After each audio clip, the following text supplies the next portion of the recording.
तो हेलो बच्चों, good morning all of you. कैसे आप लोग? उम्मीद है आप लोग अच्छे होंगे। तो आज का टॉपिक जो है हम लोग पढ़ने वाले हैं क्लास 8 का चैप्टर नंबर यानी 8वीं कक्षा के चैप्टर नंबर 13 यानी अध्याय 13 पढ़ना है, जिसका नाम है तारे और सूर्य का परिवार। इस चैप्टर में हम पूरे अच्छे से डिटेल में सारे क्वेश्चन आंसर करने वाले हैं, इसका बताने वाले हैं।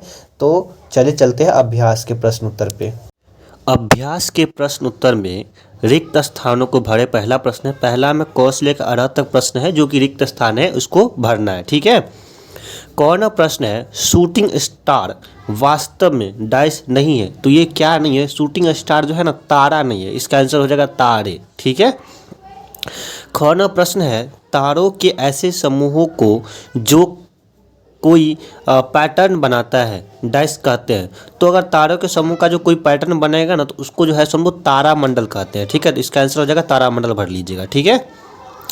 गौरव प्रश्न है, सूर्य से सबसे अधिक दूरी वाला ग्रह डैश है। तो सूर्य से जो ज़्यादा डिस्टेंस का ज़्यादा दूरी का वाला जो ग्रह है वो है नेपच्यून है। ठीक है। इसका आंसर हो जाएगा, इसमें भर लीजिएगा।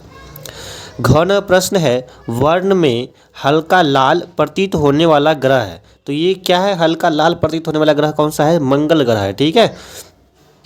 अरण प्रश्न है, क्षुद्र ग्रह डाइस तथा डाइस की कक्षाओं के बीच पाए जाते हैं। तो दो ग्रह के बीच पाए जाते हैं, एक तो हो गया मंगल ग्रह और एक हो गया बृहस्पति। ठीक है। चलिए नेक्स्ट प्रश्न जो हमारा है वो है मिलान चिन्ह। प्रश्न नंबर 2, इसमें क्या कह रहा है, स्तंभ ए के शब्दों का स्तंभ बी से उपयुक्त मिलान कीजिए। ठीक है। तो ये मिलान चिन्ह है, मिला लेंगे। स्तंभ ए इस तरफ दिया, स्तंभ बी इस तरफ, इन दोनों को मिलाना है। ठीक है। तो ए नंबर में है, ठीक है, इधर भी A B C D E लिखा है, इधर भी A B C D E लिखा हुआ है। ठीक है। तो मिलाना है हमको। तो ए में है बाह्य ग्रह। बाह्य ग्रह हो जाएगा, कौन सा बाह्य ग्रह है? तो ये शनि ग्रह है। ठीक है। तो बाह्य ग्रह को शनि से मिला लीजिएगा, सी से, ए को सी से मिलाना है। ठीक है। बी नंबर प्रश्न है, आंतरिक ग्रह। आंतरिक ग्रह कौन है? मंगल है। तो बी को डी के साथ मिलान कर दीजिएगा। ठीक है।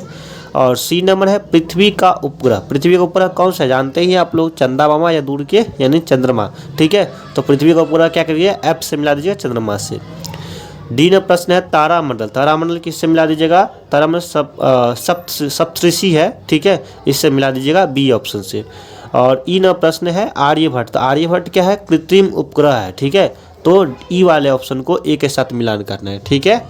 इसके बाद प्रश्न नंबर 3 है। तो प्रश्न नंबर 3 देख लेते हैं क्या लिखा हुआ है। तो प्रश्न नंबर 3 हो जाएगा, सौर परिवार के सबसे बड़े और सबसे छोटे ग्रह का नाम लिखिए। यानी सौर परिवार जो है ना, उसमें सबसे बड़ा ग्रह कौन सा है और सबसे छोटा ग्रह कौन सा है, उनका नाम लिख देना है। ठीक है। चलिए हम इसका आंसर बताते हैं आपको। इसका उत्तर हो जाएगा, सबसे बड़ा ग्रह जो है वो है बृहस्पति और सबसे छोटा ग्रह जो है वो है बुध है। ठीक है। चलिए प्रश्न नंबर 4 की ओर बढ़ते हैं। प्रश्न नंबर 4 है, क्या आकाश में सारे तारे गति करते हैं? व्याख्या कीजिए। तो ये तारे गति करते हैं, इसके बारे में पूछ रहा है। तो देखिए इसका उत्तर हो जाएगा, वास्तव में आसमान में तारे गति नहीं करते हैं। तारे हमेशा एक जगह स्थिर रहते हैं और हमारी पृथ्वी अपने कक्ष मतलब अपने अक्ष पर हमेशा घूमती रहती हैं और सूरज का परिक्रमा करती है रहती हैं, जिस कारण हमें ऐसा प्रतीत होता है या महसूस होता है कि तारे गति करते हैं, जो कि ऐसा नहीं है। ठीक है। ये उत्तर हो जाएगा इसका। ठीक है।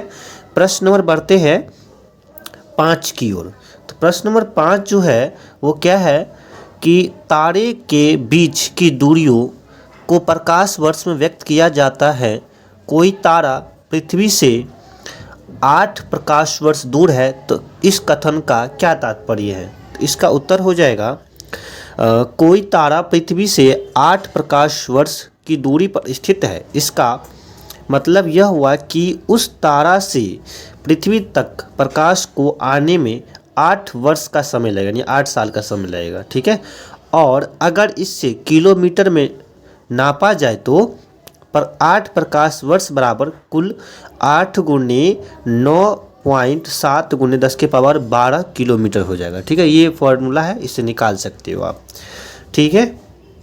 इसके बाद अगला प्रश्न है, यह है प्रश्न नंबर 6। प्रश्न नंबर 6 क्या कह रहा है, ग्रहों के परिक्रमा का आरेख खींचिए जिसमें सूर्य के चारों ओर परिक्रमा करते ग्रहों को दर्शाया गया हो। तो ये सिंपल सा है, आप अपने बुक पर भी ऊपर में ही देख सकते हो कि वहाँ भी दिखाया गया है कि परिक्रमा कर रहा है। तो अगर आपके बुक के ऊपर में नहीं दिया है तो आप पीछे पेज उल्टाइएगा और पीछे पेज में जाइएगा, तो जब फर्स्ट चैप्टर जो उल्टाते हैं तो उसमें फर्स्ट पेज में ही या सेकेंड पेज में ही दिया रहेगा। फिर भी हम यहाँ पे चित्र आपको शो कर दे रहे हैं, ठीक है। इस तरह से ये चित्र होगा, ये सभी ग्रह का चित्र बनाना है, किस तरह से ये क्या कर रहा है, परिक्रमा कर रहा है, ठीक है। चलिए, तो इसी के साथ ये चैप्टर हो गया कंप्लीट और क्वेश्चन भी मैंने सारा बता दिया। आप लोग चैनल कर लीजिए सब्सक्राइब और दोस्तों के पास शेयर करिए। मिलेंगे नेक्स्ट वीडियो में, तब तक के लिए बाय, जय हिंद, जय भारत, वंदे मातरम।